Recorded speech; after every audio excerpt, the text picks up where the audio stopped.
ద్రావిడ వివక్షపై దక్షిణ స్వరం నచ్చింది నాకు. తెలుసో తెలియకో ఈ ఉత్తర పక్షం ఉంది కదా బీజేపీ, అది నన్ను దక్షిణ స్వరం అనే గుర్తిస్తుంది. అంటే పాప వాళ్ళ కన్ఫ్యూజన్, ఇది కర్ణాటక వాడా, తమిళోడా, తెలుగోడా, మలయాళీనా, తెలంగాణనా, ఆంధ్రప్రదేశ్, అదంత ఈజీగా అర్థమయ్యే విషయం కాదు. అంటే నేను ఎప్పుడూ చెప్తున్నా, ద్రావిడ అంటే నేనే.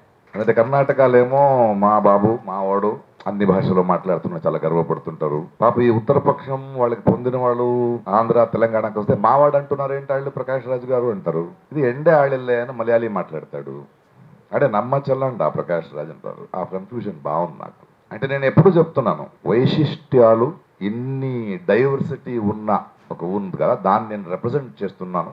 లోపల నేను ఎంత శ్రీమంతుడు, నాకు గర్వం అవుతుందని నేను చెప్తుంటా. రీసెంట్గా నా ఫ్రెండ్ ఉత్తేజు ఎవరితోనో మాట్లాడాడు, షూటింగ్లో ఉన్నాం. అటువైపు ఒక ఆయన, అరే నా బుక్ 8 భాషల్లో ట్రాన్స్లేట్ అయిందిరా, అనువాదం అయింది అన్నాడంట.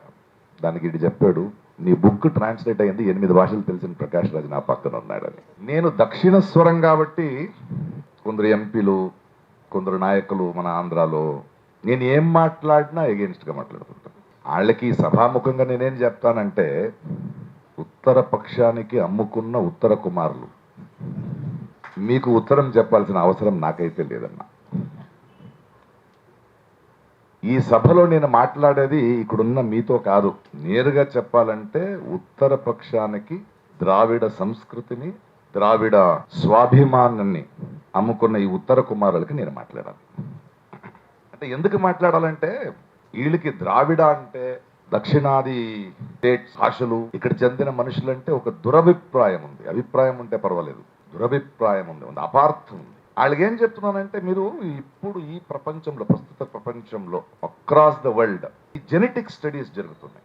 అవి ఏం చెప్తున్నాయి, చారిత్రాత్మకంగా, జన్యుపరంగా, సాంస్కృతికంగా, అంటే హిస్టారికలీ, జెనెటికలీ, కల్చరలీ ద్రవిడియన్స్ ఉన్నారు కదా, దక్షిణ భారతానికి పొందిన మేము ఉన్నాం కదా, వీళ్ళే అసలు నివాసులు భారతదేశానికి అంటున్నారు.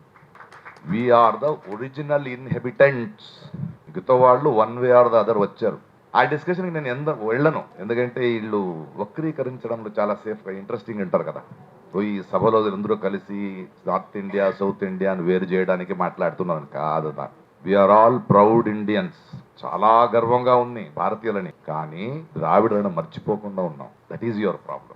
ద్రావిడానికి ప్రాబ్లం, బ్యూటిఫుల్ థింగ్ ఏంటంటే, వి వెల్కమ్ ఎవ్రీబడి. మనకి మీరు వేరు మేము వేరు అన్న సంకుచిత మనస్సు కానీ లేదు. మనకి అందరూ రావచ్చు, హ్యాపీగా ఉండొచ్చు, కానీ మనకి మన స్వాతంత్రం, మన అస్మిత, మన అస్తిత్వం కావాలి, దాన్ని గౌరవించండి, అంతే చెప్తున్నాం. అందుకే వీళ్ళకి ద్రావిడం అంటే ఏంటి, why are these people fighting, why are they asking అని అర్థం అవ్వాలి. ఆర్కియలాజికల్ ఎక్స్కవేట్స్ అంటాం, అంటే పురావస్తు తవ్వకం అంటాం కదా, వీళ్ళు చాలా కంఫర్టబుల్గా హరప్ప, మొహెంజోదారో అతి పురాతన సమాజం, సివిలైజేషన్ అని రుద్దుతున్నారు. ఐఎమ్ సారీ, అలా కాదు అది. Today's greatest studies have said Dravidians were older than them. సింపుల్గా ఏంటుంది, రిజ్యూ చేస్తున్నాను, కీలడి అని ఉంది రీసెంట్ ఎక్స్కవేషన్. ఎప్పుడు ఈ ఆర్కియాలజీలో ఎక్స్కవేట్ చేసేటప్పుడు అక్కడ ఈ కుండలు, పాట్స్ని ఎత్తుతారు, ఇఫ్ యూ అబ్జర్వ్. అలా కీలడిని ఎక్స్కవేట్ చేసినప్పుడు కొన్ని పాట్స్ దొరికాయి. యూజువలీ పాట్ మేకర్స్, ఈ కుండలు చేసేవాళ్ళు, అది ఇంకా దాన్ని కాల్చి స్ట్రాంగ్ చేసే ముందు అది కొంచెం వెట్గా ఉన్నప్పుడే అది చేసిన వాడు కళాకారుడు ఏదో ఒక ఆర్డర్ సైనో ఏదో పెడతాడు. కానీ కీలడి ఎక్స్కవేట్ చేసినప్పుడు అది కాల్చిన తర్వాత దాని మీద రాశారు మోస్ట్ వండర్ఫుల్ పైప్స్. ఒక సివిలైజేషన్, చదువుకున్న సమాజం ఉండింది అప్పుడే. అంటే ఎంత గొప్ప మనం. దాన్ని తీసి పక్కన పెట్టేసి రుత్తారా, మీరెవరు మేమెవరు, మేమే పెద్దదని. అంటే ఆ కీలడి ఆర్కియాలజిస్ట్ పనిచేస్తున్నప్పుడు 2017లో ఇంకో కాంట్రవర్సీ అయింది. ఈ ఉత్తర పక్షానికి తెలిసిపోయింది, ఒరే నిజాలు బయటపడుతున్నాయి. They transferred archaeologist. వాళ్ళని పిలిపించి కమిటీ పెట్టారు, మీకేం అర్హత ఉంది, ఏం తెలుసని తవ్వుతున్నారు, భయం ఉంది కదా ఎక్కడ నిజాలు బయటపడిపోతాయో అని. ఇంత గొప్ప ఇతిహాసం ఉన్న ద్రవిడియన్స్ ని, ఉత్తర భారతాన్ని మీరు లొంగదీసుకోవాలనుకున్నా, అణిచివేద్దామనుకున్నా, లేదా నియంత్రణం చేయాలనుకున్నా, ప్రయత్నం చేసినా ఐఎమ్ సారీ ఒప్పుకోం. ఎందుకంటే మీకు కొంచెం హిస్టరీ చదవాలి, మీరు చరిత్ర తెలుసుకోవాలి. ఎప్పుడెప్పుడే ఇలాంటి ప్రయత్నాలు జరిగి ఒక ద్రావిడ ఆత్మగౌరవం స్వయ గౌరవానికి గాయపడిశారు కదా, అప్పుడంతా ఐక్యంగా లేచారు, ఐక్యంగా తిరగబాటు చేశారు. That is the greatness of Dravidian culture and Dravidian society. మీరు ఉత్తర కుమారులు ఉత్తర పక్షం వాళ్ళు కొంచెం హిస్టరీ తెలుసుకోవాలి. రీసెంట్ హిస్టరీ జల్లికట్టు అండి, ఎలా తిరగబడ్డారు తమిళ వాళ్ళు, చాలా గర్వంగా ఉంది ఐక్యంగా. అంతెందుకు మన తెలుగు భాషా ఉద్యమం మొత్తం రాజకీయ పరిస్థితిని గందరగోళం చేయలేదు, రాజకీయ పరిస్థితినే మార్చేసింది కదా. That is what you have to understand. ఇప్పుడు తమిళనాడులో సౌత్ ఇండియాలో లేని గుళ్ళు దేవాలయాలు మీ నార్త్ ఇండియాలో ఉందా? లేదుగా. కానీ ఎందుకు బీజేపీ లోపల రాకపోతుంది, ఎందుకు రాలేకపోతుంది? ఎందుకంటే ఇక్కడ ధర్మం వేరు రాజకీయం వేరు. అంత తెలివు అంత ప్రబుద్ధత ద్రవిడకి దక్షిణ భారతానికి ఉంది. సరే మీరు అంటారు కదా చరిత్ర, సరే నార్త్ ఇండియా నేను విడదీసి మాట్లాడలేదు, బట్ అర్థం చేసుకోండి what is south India, what is north India. North India అనేది ల్యాండ్ లాక్డ్ ప్లేస్, మీకు సముద్రాలు లేవు, మీరు ల్యాండ్ లాక్, చుట్టూ భూమి ఉంది. మీ హిస్టారికల్ వికాసంలో ఆ ప్రక్రియల్లో మీకున్న అనుభవం ఎవడో దాడి చేసింది, మీరు దాడి చేసేది అంతే. కానీ సౌత్ ఇండియా అలా కాదు, పెనెన్సులా టిప్, అది మూడు వైపు సముద్రం ఉంది, Arabian sea, bay of Bengal, Indian ocean. మన వికాసం మన పెరుగుదల సహకారం వల్ల, కొలాబరేషన్ వల్ల. వ్యాపారం జరిగింది ఇక్కడ, వ్యాపారాలు చేసేవాళ్ళం మనం సహకారంతో వెళ్ళేవాళ్ళం. We are bigger because of that. మా హృదయ వైశాల్యం మన శ్రీమంతికి అందుకు వచ్చింది మనకి. వీళ్ళకి తెలియాలి, ఇస్లాం ఈస్ట్ కంట్రీస్కి వెళ్లే ముందు ఫస్ట్ వచ్చింది ఒక ఐడియాగా సౌత్ ఇండియాకినే. వాస్కోడగామా వచ్చింది ఇక్కడికే, సెయింట్ థామస్ వచ్చింది ఇక్కడికే. అందుకే ఇక్కడ మంచి మసీదులు ఉన్నాయి. గోవా కూడా కలుపుకుందాం, సౌతే అది, కొంచెం మహారాష్ట్ర కూడా ఇట్టే, అది బెస్ట్ చర్చెస్ ఇక్కడే ఉన్నాయి, దేవాలయాలు కూడా ఇక్కడే ఉన్నాయి.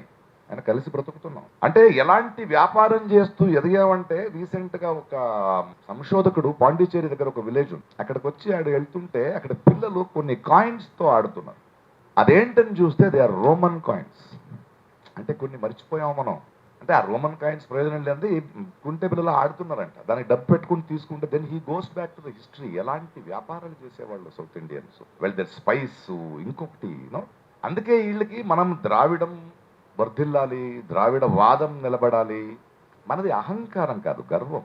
ఆ గర్వం అంటే వీళ్ళు హిస్టరీని, హిస్టరీ హ్యాస్ లేయర్స్.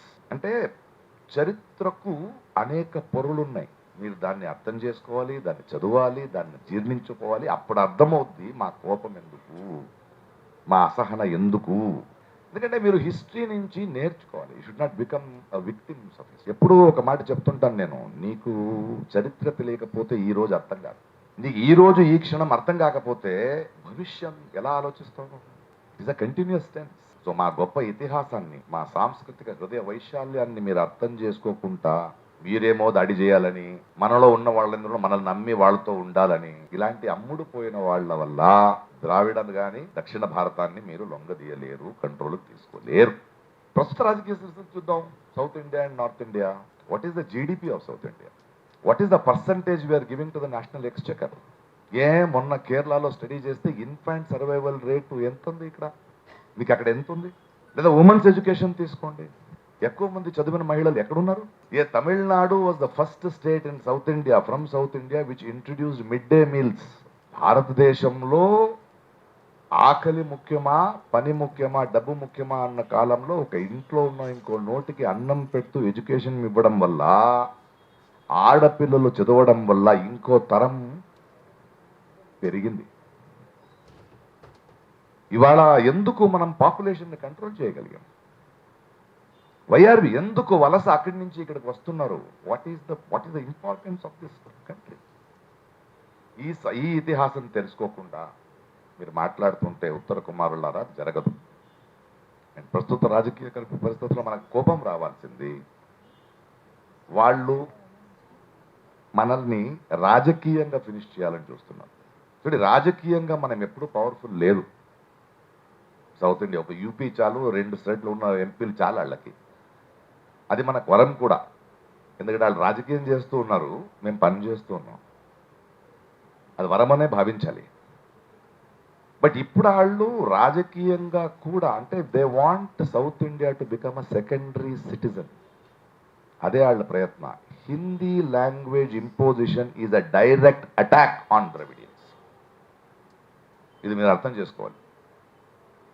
అందుకే మన ఈ కొన్ని అమ్ముడు పోయిన వాళ్ళు ఉన్నారు కదా, ఉపముఖ్యమంత్రులు ఆంధ్రప్రదేశ్లో Hindi is the national language అంటారు. ఆయన పిలిచాను నేను, రా, ఏది నేషనల్ లాంగ్వేజ్ నేను చెప్తాను రా అంటే, మీరు అమ్ముడు పోతే మనల్ని కూడా అమ్మేస్తారా? మేము ఊరుకుంటాం అనుకున్నారా మీరు? What is delimitation?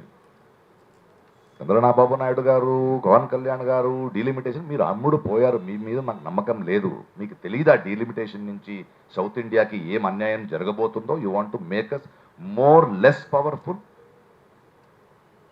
You want to divide it on population.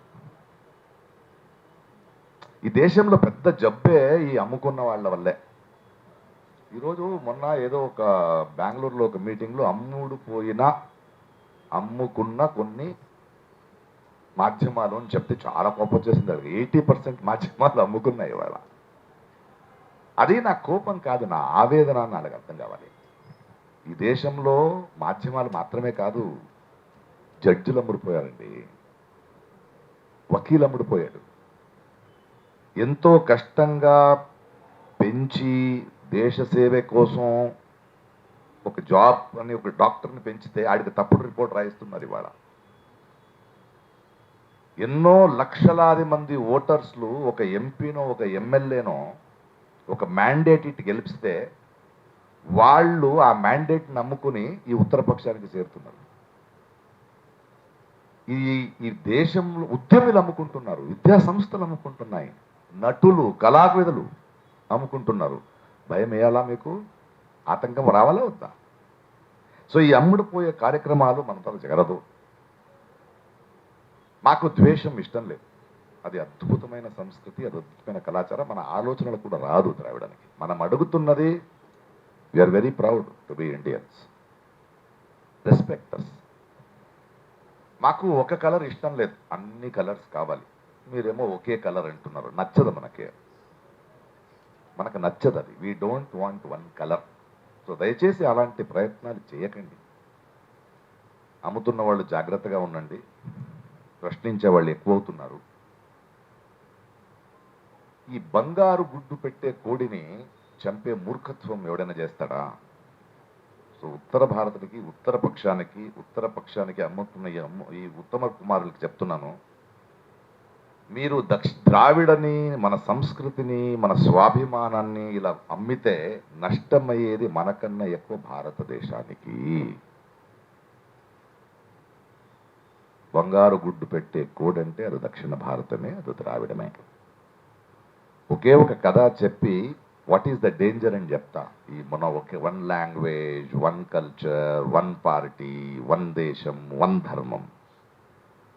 ఆఫ్రికాలో ఒక క్వీన్ విక్టోరియా అని ఒక లేక్ ఉండేది, ఒక చెరువు, చాలా పెద్ద చెరువు అది.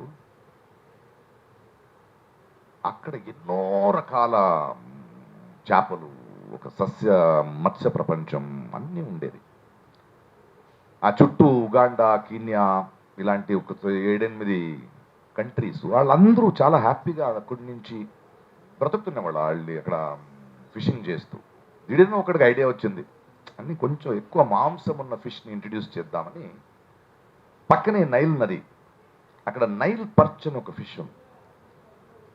అది కార్నోరియస్, అది ఇంకొకరిని తినే అంటే ఒక ఫిష్. అలాంటి ఫిష్ని దీనికి ఇంట్రడ్యూస్ చేశారు వీళ్ళు. One language, one country, one election అంటారు కదా, అలా ఫిష్ని ఇన్వైట్ చేశారు.